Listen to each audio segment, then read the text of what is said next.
In an ever-evolving digital landscape, for your business to thrive, you must adapt or die. Welcome to Marketing in the Age of AI, the podcast helping you harness the power of AI and marketing tools to revitalize and grow your business. And now here's your host, marketing expert and author of Authentic Marketing in the Age of AI, Emanuel Rose.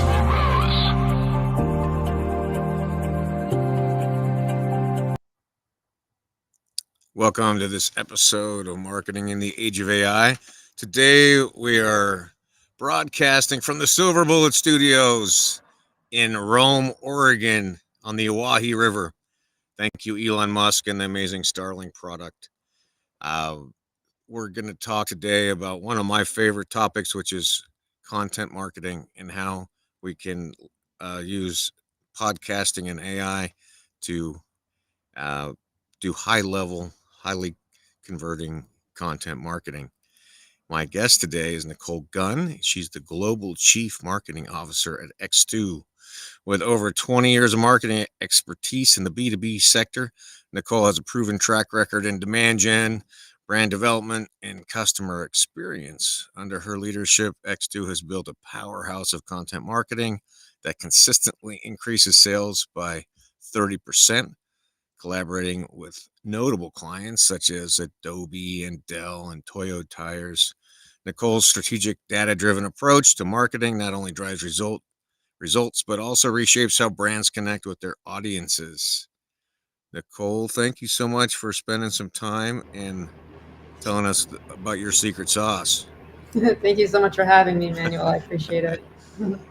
Yeah, well, we're in this interesting time where we're kind of, I guess, 3 years into AI as a really deep part of the tech stack for marketing departments and marketing agencies. And what are you seeing with the way that it's impacted the work that your team is doing? It is a time saver, first and foremost. It's so fascinating to me how often I speak to marketers and they're not using generative AI at the very minimum to help produce content. However, I will say, as great of a time saver as it is, there are some hiccups with regard to data, right? You really got to have that data element. So pairing data with content to make this really beautiful dance, if you will. But yeah, time saving is to me the best return on investment I've ever seen. And then I guess where are you plugging it in right now, or talk a little bit about content development and where the AI tools are saving you time? Yeah, so we use AI, generative AI, twofold, and then we also use predictive analytics, right? And it's a predictive AI, which to me is where the secret sauce is of the future, just this golden ticket, if you will. But right now, we're really focused on the generative component. So we're using, we're partnered on the marketing front with, chat GPTs and really using that to help drive content using our data and, of course, marrying the two. Building project plans. It's amazing how quickly, as long as you're prompting it correctly, I call them prompt engineering. Yep. You get really great pieces of content. And because you're adding that personal touch, right, the data that you're collecting from your own systems, from your clients' systems, you really can put out ethical content, is how we like to look at it. But likewise, in our own systems, we're doing the same thing. So we have integrations with some different generative AI tools that are taking content from our clients and allowing partners to get in and say, okay, here's the client or the client content. Here's how I want to manipulate it. And here's some of the promptings that I want to use so I can get content that's really more suited to my brand. So co-branded marketing, right, that we can then put out on behalf of the partners to help drive revenue. Yep. And I tell you, it's really interesting. So last year, we started going through the partner ecosystem of some of our clients, especially in manufacturing. So I won't name any names, but we'll say the HVAC industry in particular. We had one client who had 50-ish, roughly, e-distributors, right? We started going through these e-distributors, and of all of them, there was only one out of all 50 who was co-marketing their product. Right. And that same one was the only one who was marketing their own brand. Well, this just happened to be $1 billion partner, right? The rest of them weren't quite as big. They don't have marketing funds. They don't have big marketing departments. And the last time that we saw them post anything was 2023. Prior to that, it was 2019. So can you imagine how behind times A we little are? outdated. The product lines might have shifted a little bit in the years, right? Yeah, absolutely. But then what's beautiful about it is we now start to bring in predictive, right? And what I love about predictive AI is it's going to look at engagement rates and click rates and conversion rates and sales rates based off of content and say, based on what we're seeing, this is where you should be investing money for the future so that you're going to get the best ROI. Quit wasting marketing dollars. Now we can Right. actually pinpoint where to put them. And that marketing and sales dollars, for that matter, research and development dollars, that is, like I said, it's a golden ticket for the future. Yeah, that's an interesting lever there because we've got the ability finally to say the branding and the content marketing actually is a value into the sales side of things. Well, as marketers for years, and I can remember when I first started just a few years ago, uh, you know, my former CEO would say, I know that marketing works. We can see an ROI. I just don't know what part or which pieces of marketing is working. Right. And Yeah. at the time you're doing SEO and you can say, well, here's where conversion goes or is coming from. And you have ad spend and here are the ads that are converting, but there's still gaps, right? You didn't necessarily know full funnel attribution all the way down to the cell. And that's changing. And I love being a part of that, being able to solve that problem, to go back to my former CEO and go, aha, now we have it. Right. Yeah. Yeah. And then to help, like you're saying, with the spend allocation, and then also the content chunks that are valuable, right? Because there's some content is way better than other content in terms of driving education and then ultimately sales. Well, and there's something to be said about personalization that way, right? And that's again where this generative AI can come in and actually predictive. It can go, hey, Emmanuel likes this type of content.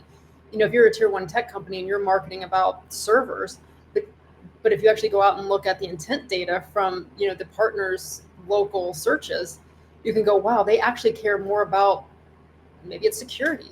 And that's what we need to be putting Right. in this partner's hands, where there may be, hardware that we need to be putting in this partner's hands, to help them market and drive, sales. And so, yeah, it opens up a whole new world so they can get that personalization, which is so important, as you know. Yeah, so that's interesting. I like how you're breaking it up into generative AI, which is the content, and then you've got the predictive side. And now, is it the predictive tools? Have you built internally those tools, or are you bringing in third parties that are helping with that? Both, actually. So, we do use some third parties. We currently partnered with Domo. I think Domo has some very interesting pieces. Power BI is another company that we've spoken with that has some really great predictive analytics tools that are coming. I'd say both of them are probably on the forefront of what is to come. Not quite there yet, but doing a phenomenal job. And then, of course, we're developing our own, and we look, ours are slightly different because we look at both our client's ecosystem, but we also look at the partner ecosystem. So we deliver two front, and we're really helping to connect the dots between the two.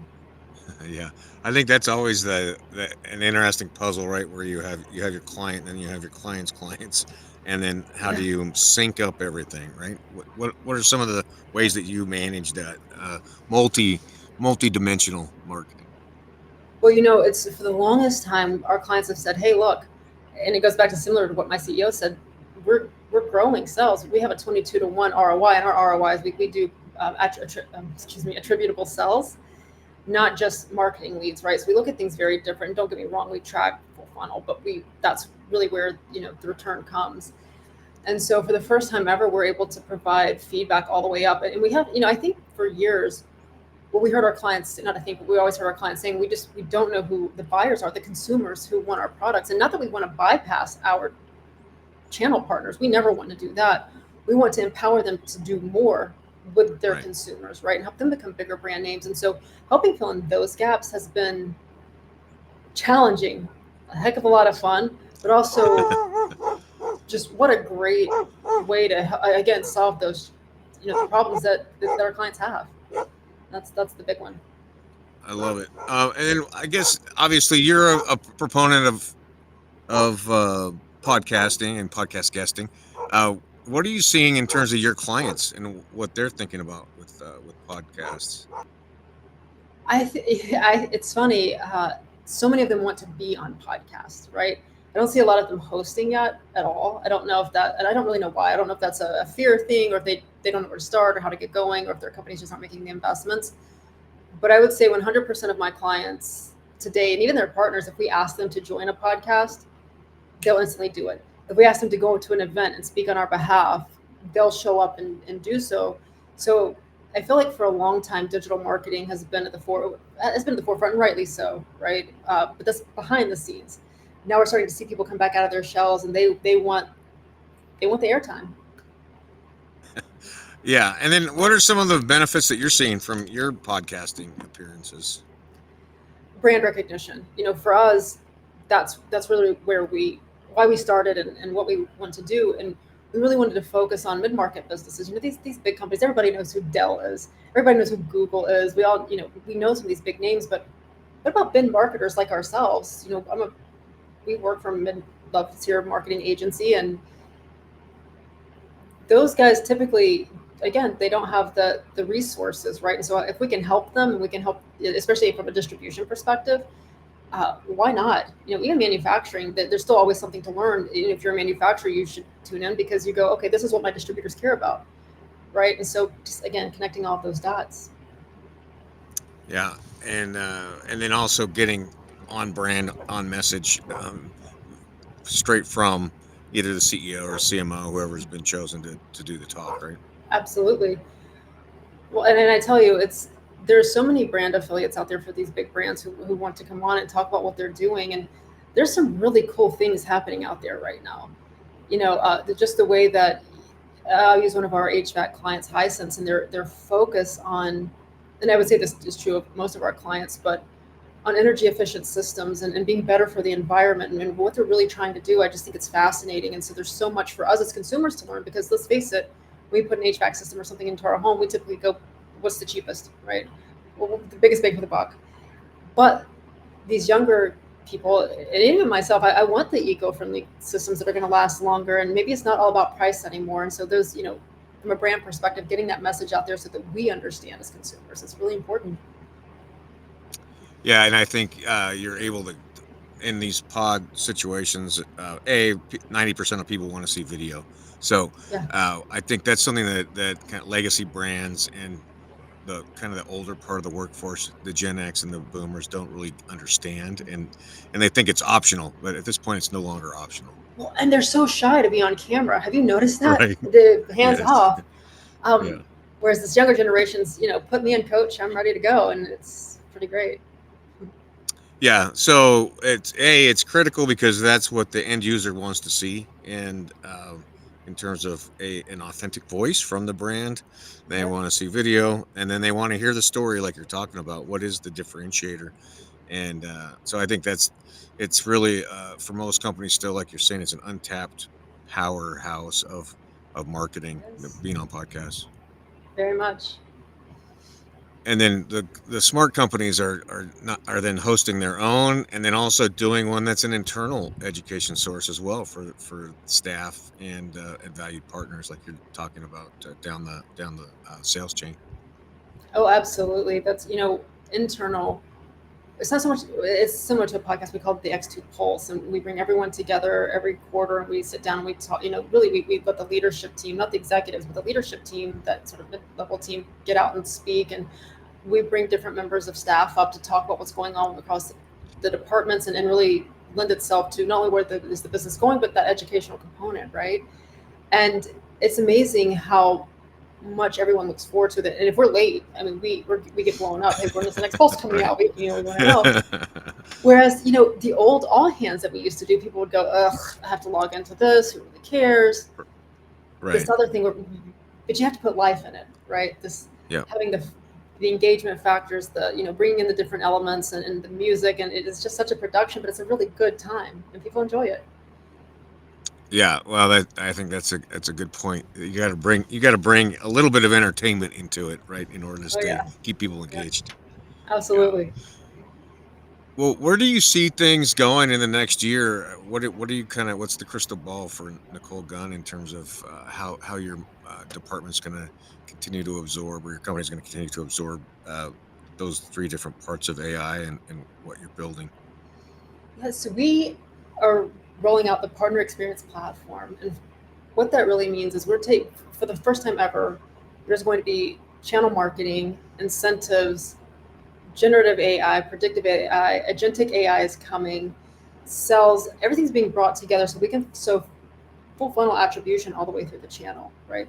When you think about historically, attribution and even cookies, it was very linear. These things were developed really for consumer-based marketing. Right. The channel's been, I don't want to say forgotten about, and we all know that the bulk of GDP goes through the channel, right? In fact, Jay McBain released something, that says right now it's currently greater than 70% of channel ecosystems go through their partners, or distribution goes through channel ecosystems, and that's expected to grow to over 90% in the future. And so knowing that, we have to be better about being able to track across the channel and show full funnel attribution through that. And that's really what we're doing. So we're saying, we can help generate marketing campaigns and content using generative AI based on, the message you, the partner, along with the client, want to co-brand and put out. We're setting up agents to be able to cut down on operating expenses and for everyone so that it happens automatically. You can get in and you can do some tweaking if you would like that, of course. And then we're using predictive to say, and here's where you go next, right? To make those the wise decisions, actionable insights, if you will. And so that's really where we're going. And that's, to me, probably the most exciting thing we've done ever. Yeah, it's tidy and elegant, all in the same in the same process there. Elegant and tidy. Very well said. Oh yeah, thank you. No, but like you said, it's really the ability to do the predictive part and have the data guide the next series of campaigns or content is amazingly powerful. And we're also going to be we have brought in intent. So local buyers for the partner. So not only are you going to get to see the marketing and the sales, from a client perspective, from the partner perspective, but now you get the consumer perspective as well. Right. And so just bringing all that together and making it easier, giving people what they want versus just bombarding them with all the noise that we all get all the time. So I'm a vegetarian as an example, and I get marketed to for Omaha steaks all the time. And I'm like, well, know your audience. I'm never going to purchase this. It's just wild to me. So being able to change that up, and nothing against Omaha steaks, they're a great brand. They do good, but I'm just not going to eat it. So, you're not a target market. No, get it right. Don't waste money on me is what I'm really trying to say. Those dollars are better spent somewhere else where you're actually going to get a return. And so, that's the goal. Yeah. Well, I love it. Well, Nichole, if somebody wants to get together and have a conversation with you, how do they track you down? Oh, my LinkedIn account. Feel free, Nichole Gunn, Nichole Gunn, Gunn. Connect with me anytime. And then the Nebo Marketing Agency, you can always reach out to them and they'll put you in touch with me. All right. Well, thank you very much for your time and taking some time to describe what you're doing on the content marketing side. Thank you so much for having me, Mr. Rose. It was a pleasure. All right. Thanks for listening to Marketing in the Age of AI. Be sure to subscribe wherever you heard this podcast so you never miss a future episode. Your copy of Authentic Marketing in the Age of AI is available at Amazon.com or EmanuelRose.com. You can also connect with Emanuel on LinkedIn. Thanks again for listening, and we'll see you next time.